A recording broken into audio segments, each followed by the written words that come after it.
Fala Dev, beleza? Bem-vindos a mais uma aula aqui do canal Studio.dev e nesse vídeo a gente ainda não vai entrar na prática aprendendo a programar de fato em JavaScript, porque esse vídeo ele é de suma importância, porque eu quero te responder algumas perguntas. Por que escolher JavaScript? O que é JavaScript? O que é HTML, CSS? O que é modelo cliente-servidor?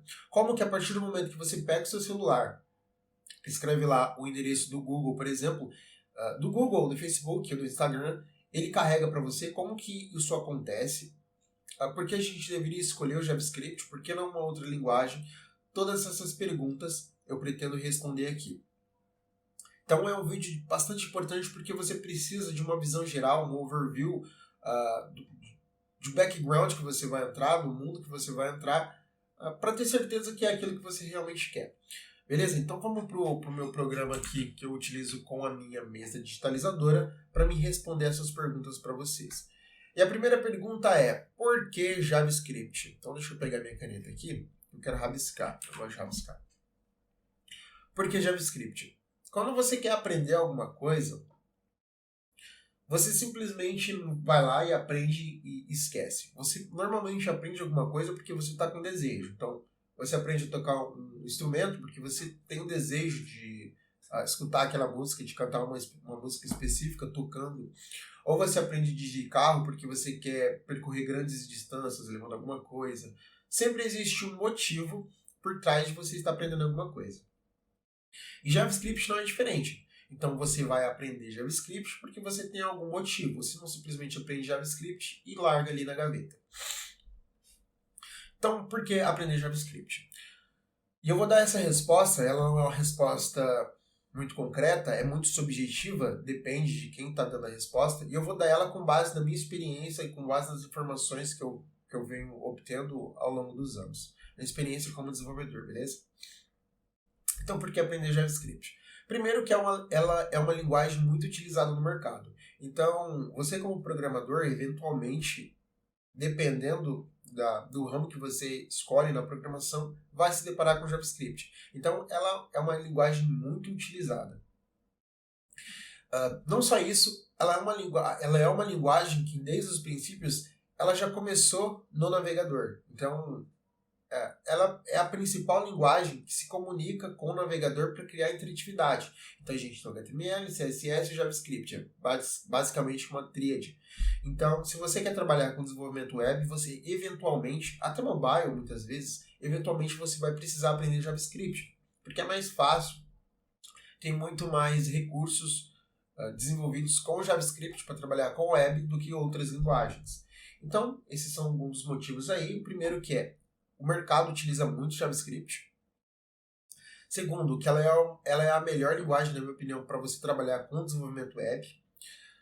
E terceiro, que ela é multifuncional. Então você consegue desenvolver aplicativos, você consegue desenvolver aplicações web, aplicativos desktop, você consegue trabalhar com IoT, etc. A gente vai ver isso um pouco mais para frente, mas eu já dei bastante spoiler aqui. Só isso? Não, ela é uma linguagem simples de se programar. Existe um conceito chamado de... esqueci agora. Linguagens de alto nível e linguagens de baixo nível. O JavaScript ele é uma linguagem de alto nível. O que isso significa? Uma linguagem mais fácil de se programar. Uma linguagem de mais baixo nível é uma linguagem um pouco mais complexa, um pouco mais complicada. Eu vou dar um exemplo simples. Quando a gente cria uma variável em uma linguagem de alto nível, normalmente a gente só define variável, e aquela variável pode receber qualquer coisa. Então ela recebe um número, depois uma string, depois um número float, que seria 1.1, um número quebrado, e aquela variável ela consegue ir assumindo diferentes valores ao longo do tempo. Já em uma linguagem de baixo nível, isso é diferente. Você define uma variável com o tipo. Então, essa variável vai receber um número e só um número. E você não consegue colocar mais nada ali. Se você tentar, vai dar erro. Eu dei um exemplo bem simples aqui, mas o que eu quero dizer, linguagens de baixo nível, elas são mais complexas. Elas são mais demoradas de se programar. Linguagens de alto nível, a gente está visando aqui a entrega. Então, cara, eu preciso produzir de maneira mais rápida. Então, uma linguagem de alto nível vai me ajudar melhor. Porque ela vai me dar mais métodos, ela vai ser mais simples, e tudo isso aí. Então, o JavaScript leva outro ponto aí por ser uma linguagem mais simples de se programar. Beleza? Agora, eu falei que a gente ia falar sobre web, mas eu estou falando aqui só sobre JavaScript. Mas aqui foi o porquê você escolher JavaScript. Vou fazer mais aí um recap. Primeiro, muita linguagem, muita empresa usa. Então, você vai para o mercado de trabalho, você vai utilizar JavaScript. É uma linguagem simples de se aprender. Ok? Terceiro, é uma linguagem que você consegue fazer muita coisa. Então, você consegue programar web, mobile, desktop, etc. É multifuncional, você consegue fazer muita coisa com JavaScript. Ok? Acho que é um pouco disso. Agora vamos continuar aqui. Deixa eu pegar aqui o meu... Opa, eu rabisquei. Deixa eu pegar aqui o meu mouse. Não, minha mãozinha aqui, pessoal. Que a gente vai começar agora definitivamente a falar sobre a web. Então, eu peguei uma definição formal aqui do que é a web. Eu vou ler e com base nessa definição eu vou te explicar aqui, com base na minha experiência também na definição, o que é a web. A web é a abreviação de World Wide Web, rede mundial de computadores. Então, sempre que você vai lá na barra de pesquisa, digita www.google.com, esse www aqui significa World Wide Web, rede mundial de computadores. Então, um fato interessante aí. É um sistema de informação interconectado que permite o acesso a documentos e recursos através da internet. É uma coleção de sites e páginas da web que estão ligados por hiperlinks e podem ser acessados por meio de navegadores da web. Não só navegadores, tá? Aqui são vários outros dispositivos. Então, basicamente, a web é, como ele está falando, um sistema. Então, a gente tem aqui, você consegue perceber um sistema interconectado. Então, tudo está conectado aqui, ó.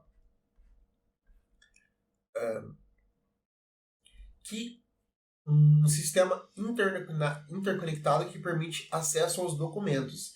Então, esses caras aqui, ó, eles são chamados de servidores. Eu já vou explicar o que são servidores. Mas, basicamente, é onde as nossas páginas HTML, onde as nossas páginas ficam. Então, vamos supor que você está no Brasil aqui, esse aqui é você. E você quer acessar YouTube. Você vai colocar youtube.com.br, vai entrar no canal studio.dev. Para você buscar essa página, você vai buscar, por exemplo, no servidor do Google, que vai estar aqui. Digamos, pode ser esse aqui, pode ser esse aqui, pode ser esse aqui. Então, as páginas que você acessa, os computadores, eles são chamados de clientes. É o seu navegador, é o seu celular. Eles buscam as informações nos servidores, que são esses caras meio cinzas aqui, certo? Então, a internet é um sistema interconectado de máquinas, e aí, máquinas entre clientes e servidor, onde a gente consegue trocar informações. Então, eu consigo baixar uma página sua, consigo te mandar uma mensagem, tudo mais. Bom, vamos continuar aqui. E a web, ela é definida em Web 1, Web 2 e Web 3. Então, eu vou te explicar o que é a Web 1, a Web 2 e a Web 3, para ficar um pouco mais contextual. Então, o que é a Web 1, né? A Web 1 é a internet como ela surgiu, sites de conteúdo estáticos, com pouca interatividade e diversos diretórios de links. Essa daqui é a famosa Web 1. A Web 1, como está falando aqui, é a internet que surgiu. Ela era muito utilizada a propósito em universidades, em sites do governo, onde basicamente era um site com texto e eventualmente algumas imagens, não existia nenhuma interatividade. Então você não conseguia criar conteúdo, nem nada do tipo. Cara, era só para você acessar a internet e ler aquilo ali e fechar. E aí, a gente vem com a Web 2. E a Web 2.0, também chamada de Web Participativa, foi a revolução dos blogs e chats, das mídias sociais colaborativas, das redes sociais e dos conteúdos produzidos pelos próprios usuários da rede. Então, a gente está no momento atual da Web 2.0. E aqui entra o Facebook, criação de blog, você consegue trocar mensagens real-time via WhatsApp, Discord, consegue realizar chamadas de voz, de vídeo. Então, tudo isso se engloba aqui na Web 2.0, que é a web da interatividade. Então, os usuários eles conseguem criar conteúdo. Bom, pessoal, ainda a gente está na Web 2.0 e existe agora um conceito de Web 3.0, que eu vou mostrar aqui para vocês. A Web 3.0, para a qual estamos transicionando, será uma fase de maior descentralização, com mais privacidade para o usuário e a transparência no manuseio de seus dados. Então aqui tem um simples gráfico da Web 1, deixa eu trocar a cor aqui, da Web 1, da Web 2 e da Web 3. A gente não vai tratar da Web 3. A Web 3 o que é? Basicamente a descentralização. Então na Web 3 a gente tem cryptocurrency, que são as moedas digitais, como o Bitcoin, o Ethereum. Temos funcionalidades utilizando a blockchain, como smart contracts, etc., NFTs, mas não vem ao caso agora. E a gente tem a Web 2. Você pode pensar, cara, se a gente tem a Web 3 e a gente tem a Web 2, e aqui no texto fala que a gente está transicionando da Web 2 para a Web 3, isso não é bem verdade. Tem muita gente que, cara, não acredita na Web 3, que vai dar ruim eventualmente.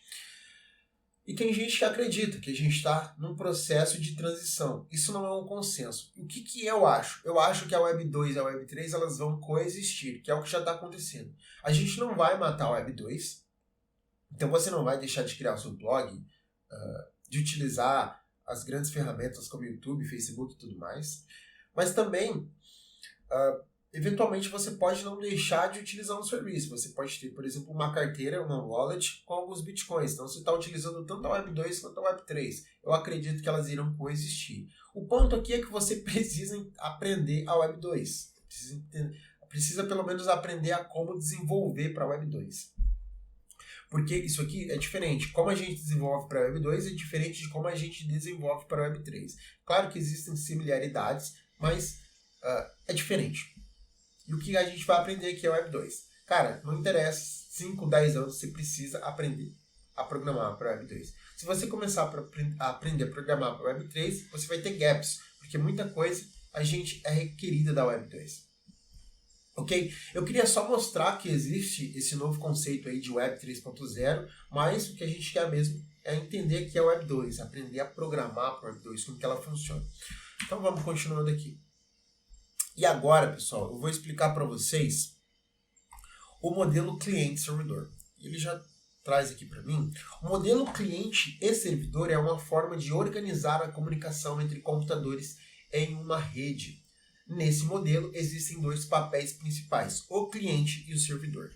Então, eu vou fazer um desenho aqui. Esse cara aqui, ele é o cliente. E esse cara aqui... Minha caneta tá meio ruim. Ele é o servidor. O modelo cliente-servidor basicamente é: o cliente vai vir aqui e vai mandar uma solicitação para o servidor. Uma solicitação é: eu quero o que você tem aí. O servidor vai receber essa solicitação, certo? Vai processar essa solicitação e vai devolver uma resposta. Uma resposta.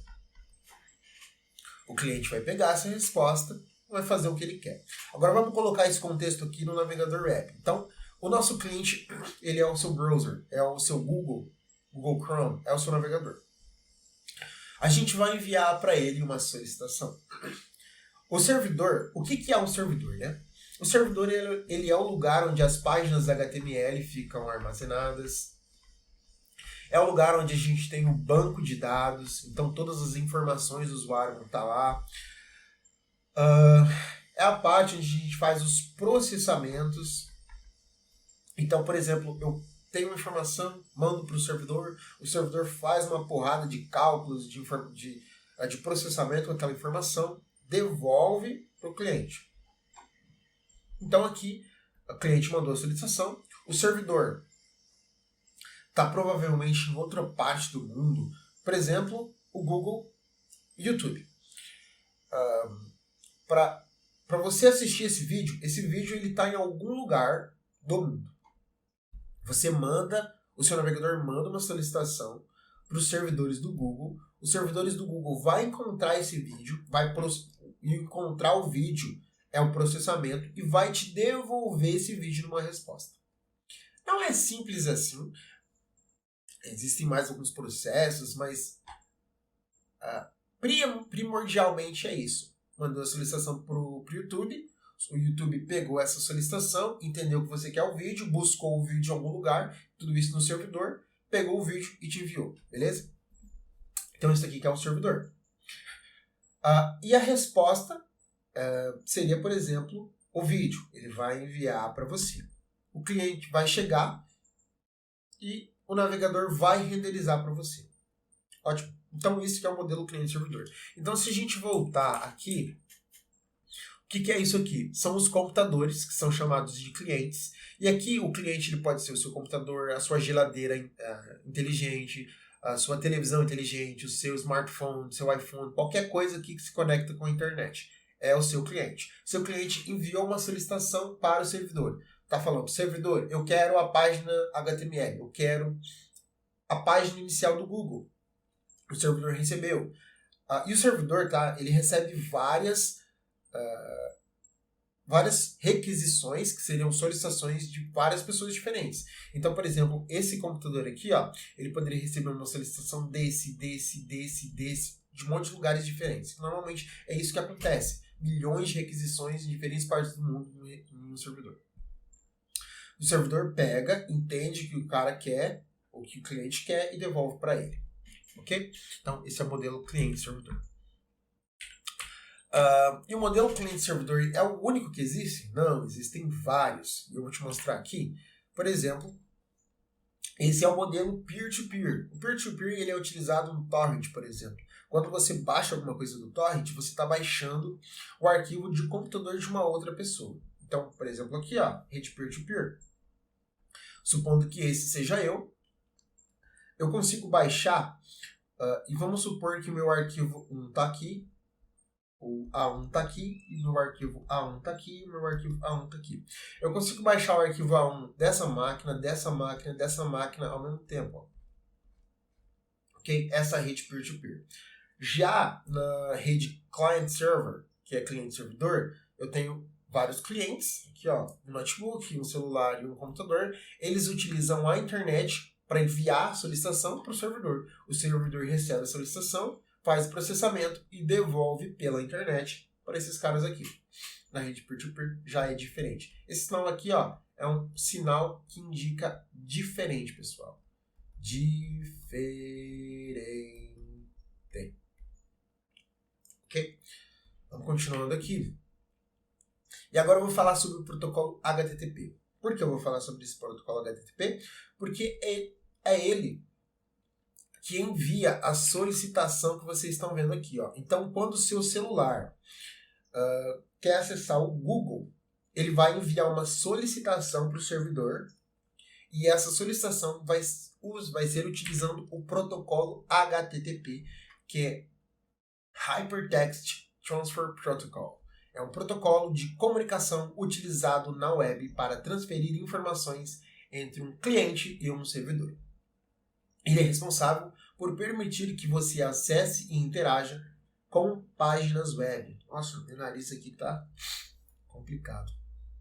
Então, nós temos um cliente, o cliente faz uma solicitação e essa solicitação a gente chama de HTTP request ou HTTP request.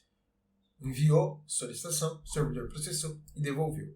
E o que é um protocolo? Um protocolo são normas que você precisa seguir para uma determinada coisa acontecer. Então, o protocolo HTTP é uma série de passos de como você deve solicitar alguma coisa para o servidor para que ele te devolva isso da maneira correta. Porque senão, imagina, cada cliente, sei lá, 5.000 computadores diferentes, envia uma solicitação de maneira diferente, o servidor não vai conseguir processar 5.000 maneiras diferentes de processar uma requisição. Então tem que ter um padrão. E o protocolo HTTP, ele define esse padrão muito bem estabelecido.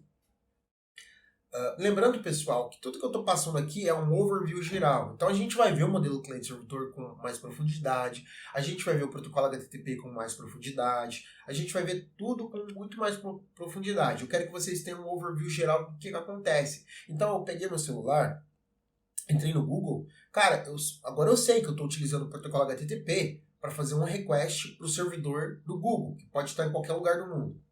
Vai chegar esse request lá, o o servidor, que é um computador também, vai ler, vai processar, vai entender o que eu quero e vai me devolver uma resposta, que é um HTTP response, através do protocolo HTTP. Response é resposta, request é solicitação. Vai chegar no meu celular, no meu computador, e o meu navegador, ou seja lá o que eu estou usando, vai renderizar para mim ver. É isso que acontece.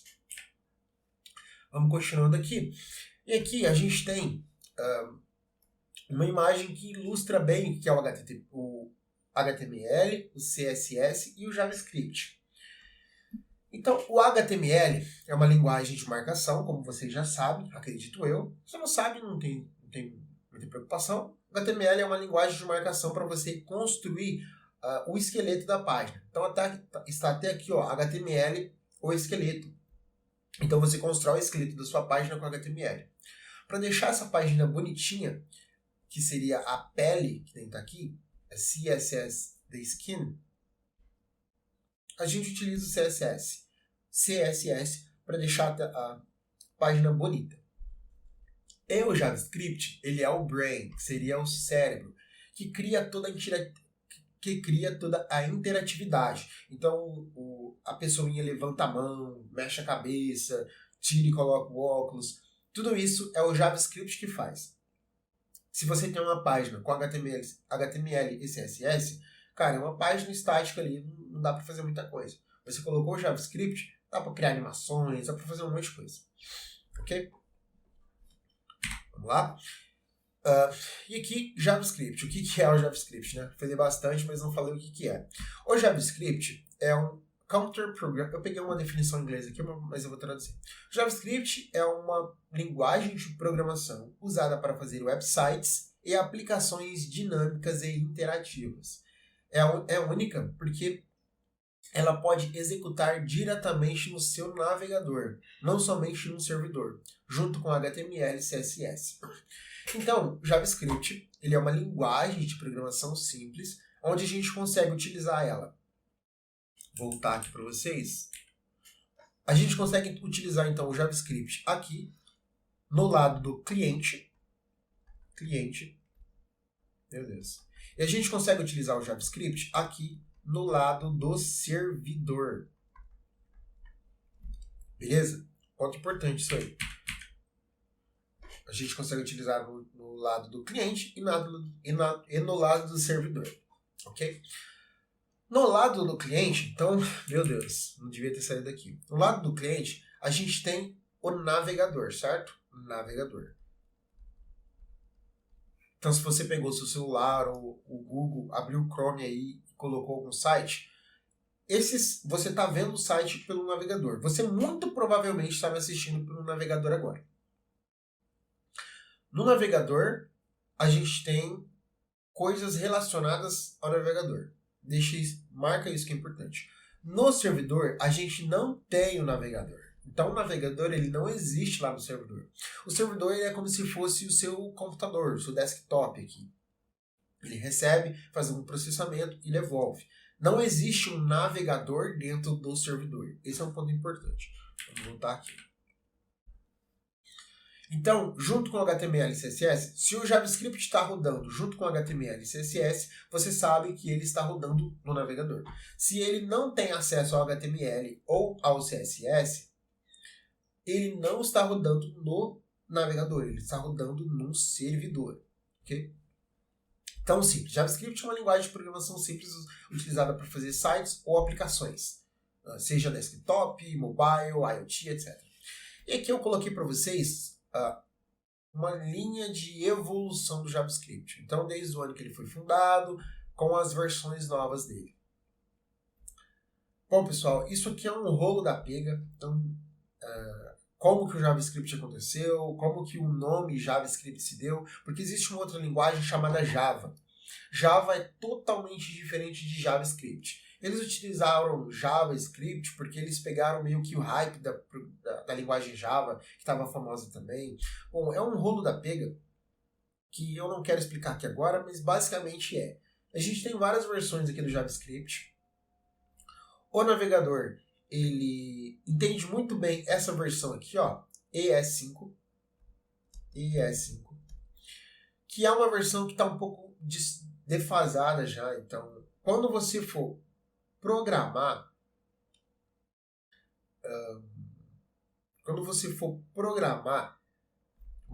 para uma empresa, você não vai, muito provavelmente, tá? Não é regra, mas você muito provavelmente não vai programar nessa versão aqui, não. Você vai programar numa versão mais nova, que é a partir daqui, ó. Por quê? Porque a partir desse momento aqui a gente começou a ter muitas evoluções na linguagem. Então, muitos métodos novos, muitas maneiras de trabalhar com a linguagem. Essa versão aqui são versões um pouco mais antigas do JavaScript, que a gente, eventualmente, você não precisa aprender o S1, S2, S3 e S5 para saber programar JavaScript. Aprendeu a partir daqui, ó, você consegue trabalhar com todas as versões anteriores tranquilamente. Todo ano, eu acho que está faltando aqui ó, o 2018, 2021, 2022, essa imagem não está completa. Todo ano a linguagem solta novas funcionalidades para a gente. Então isso aqui não precisa pirar com isso aqui. Então vamos avançar aqui. E nessa imagem aqui, pessoal, eu quero falar um pouquinho. Aqui a gente tem o server-side, que seria o nosso servidor. E aqui a gente tem o front-end, que seria o seu navegador. Ok. O que eu quero explicar aqui? Para a gente rodar o JavaScript no lado do cliente, no lado do front-end, a gente precisa do navegador. E o navegador ele tem um negócio chamado DOM API, ou DOM, e Web Platform API, são as plataformas da web. E ele também tem JavaScript Engine, a engine do JavaScript. A engine do JavaScript, engine é motor. Então é esse cara aqui que faz o JavaScript funcionar com o navegador. Ok? Então quando a gente está no JavaScript, a gente pode, por exemplo, acessar o DOM. Não se preocupe que é acessar o DOM agora, vocês vão aprender isso mais pra frente, mas você pode perceber aqui ó, que o JavaScript por si só ele não tem o DOM. O JavaScript ele acessa o DOM, entendeu? O JavaScript não tem as Web APIs. O JavaScript acessa as Web APIs. Ele vai lá e pega. Cara, eu tô no contexto aqui, o meu contexto eu tô no navegador. Se eu tô no navegador, eu consigo acessar o DOM. Se eu estou no navegador, eu consigo acessar as Web APIs. Independente, se você não está entendendo o que é isso aqui, não se preocupe. Eu quero que você entenda o quê? Você está programando em JavaScript e consegue acessar o DOM porque você está no contexto onde o DOM existe. Nossa, esse meu círculo ficou show. Aqui, ó. A mesma coisa aqui. O JavaScript Engine é a mesma coisa, que é o que vai fazer funcionar no lado do servidor. E o que é o Node? O Node, basicamente, ele é uma ferramenta framework que faz com que o JavaScript rode no lado do servidor. Cara, o que é o lado do servidor? O lado do servidor é um computador. O servidor, normalmente, ele é um Linux, um sistema operacional Linux, um computador normal. E o Node, ele faz com que isso se torne possível. Então, ele pega o JavaScript, que antigamente rodava só no navegador, web browser, e faz ele rodar no lado do servidor, que seria no computador diretamente. Então, com o JavaScript a gente consegue acessar os arquivos no computador, a gente consegue acessar o banco de dados, a gente consegue gravar arquivos, ler arquivos, tudo isso na máquina, no computador, através do Node. Então, quando você está trabalhando com o JavaScript no contexto do server-side, que seria o servidor, o JavaScript consegue acessar o Node Core Modules. Então, são as APIs, são as ferramentas que o Node nos dá para, por exemplo, ler do computador ou escrever no computador.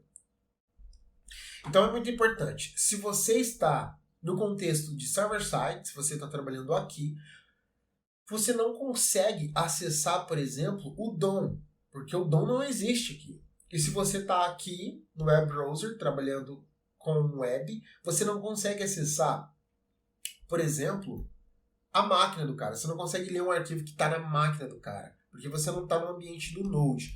Eu fiz uma rabisqueira violenta aqui, beleza? Deixa eu apagar isso aqui para ficar mais fácil. Então era isso que eu queria que vocês entendessem, tá? Existe uma diferença entre você trabalhar com o Node no servidor. Quando você está trabalhando com o Node no servidor, você está utilizando... quando você está trabalhando com JavaScript no servidor, você está utilizando o Node, que é totalmente diferente quando você está trabalhando no navegador, que aí você está utilizando o browser, o navegador, de fato. Ok? E aqui, pessoal, eu trouxe...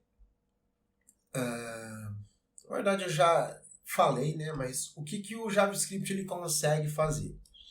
O JavaScript ele consegue fazer muita coisa. Ele consegue desenvolver game, você consegue desenvolver website, você consegue desenvolver para SmartPods, consegue desenvolver web applications, que seriam sites em nuvens, aplicativos mobile, que mais? Você consegue aplicativos para desktop, IoT, que seriam internet das coisas. Então, tudo isso aí você consegue utilizar JavaScript. E aí, você precisa entender como o JavaScript está funcionando naquele determinado contexto. Então, como que eu desenvolvo para games? Por exemplo, a gente tem algumas game engines. Por exemplo, se eu não me engano, o Phaser é uma delas. Você precisa entender como o Phaser funciona para entender como o JavaScript está funcionando ali para desenvolver game. Mas, a priori, eu acho que o JavaScript ele desenvolve para qualquer coisa que você queira. Eu não consigo pensar aqui em alguma coisa que o JavaScript não desenvolva. Bom, deixa eu limpar aqui e... Deixa eu voltar aqui e voltar lá para o início no JavaScript. Voltar para o OBS. Então, era isso, pessoal. Espero que vocês tenham gostado. A aula ficou bem longa, mas eu tratei de vários assuntos aqui. Então, eu tratei de cliente-servidor, eu tratei... já mostrei para vocês aí de peer-to-peer, mostrei o protocolo HTTP, mostrei por que JavaScript é bom, por que você deveria utilizar, por que você deveria aprender, o que ele faz. Eu tratei de muita coisa aqui.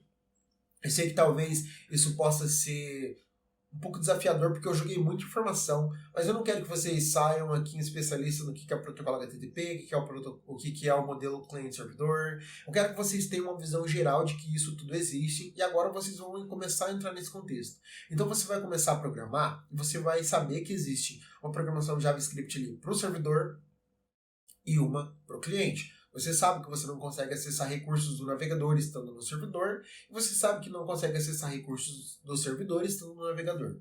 Eu queria te dar um overview geral de tudo isso aí, porque nas próximas aulas a gente vai realmente começar a colocar a mão na massa, aprender o JavaScript moderno que eu comentei com vocês, entender como isso tudo funciona. Espero mesmo que vocês tenham gostado. Se ficou qualquer dúvida, pode deixar nos comentários que eu vou responder. Deixa o like se você gostou, se inscreva para não perder os próximos vídeos. A gente tem uma comunidade no Discord também. Lá você pode entrar e fazer as perguntas que eu vou responder. Espero que vocês tenham gostado. É isso. Até a próxima aula, pessoal.